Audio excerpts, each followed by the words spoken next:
Hi everyone, I'm Jeff Meyer. I'm Sara. This is a video recap for our fourth class in our January 2020 Blues series at Lindy Groove. The topic for this month is Dance Yourself First.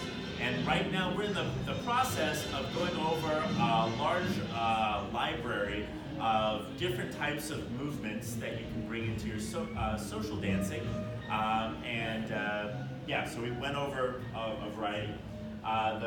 We went over for a little while the two from last week and cleaned up those movements. We encourage you to go back to those videos, that video and look.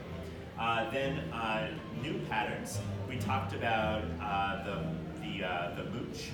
And the idea behind this is it's basically a traveling pattern, and we're basically taking a step and then pushing onto that foot. So step and push. But we're then adding some hip movement, some core movement on top of that. And so what that looks like is we step and push the hip around, step, push the hip around, step, push the hip around, step, push the hip around. And we transfer our weight, so when our foot is forward, most of our weight is back, but we roll through our foot and transfer it. So depending on the type of music, whether it was funkier or jazzier, we might emphasize this movement in a different way, but those are the core mechanics behind it each time. We encourage you to practice at home, stepping forward with one foot and practicing rolling your hip in a variety of ways so that you're thinking about not bringing your hip up to the side, but just rolling it over that forward foot back around.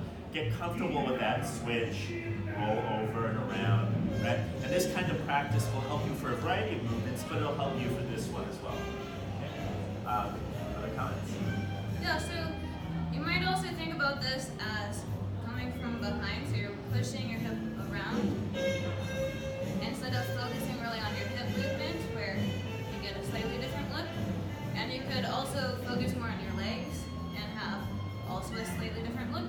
So think about adjusting it slightly and also choose what your arms are doing.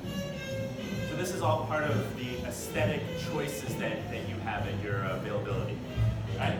And then so that movement goes forward. That pairs very well with a movement that goes backwards, namely the fishtails.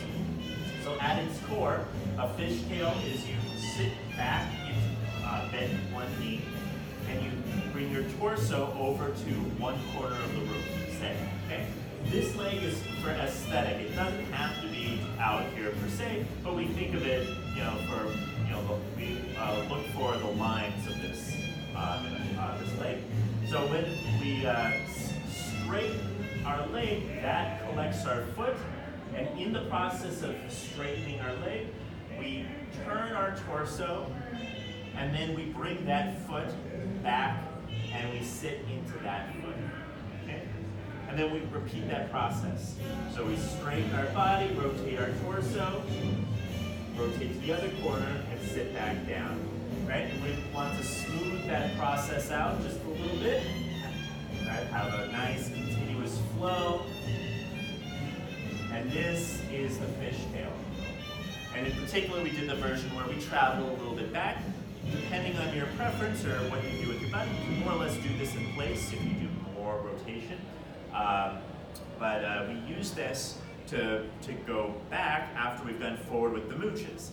And we did activities where, for example, we start with fishtails where we had a partner in breakaway, and we both went back. And then at some point, we went into our mooches and went forward. And then, you can repeat from there. Some groups, while practicing, did the opposite. One person did fishtails while the other person did mooches. And then you can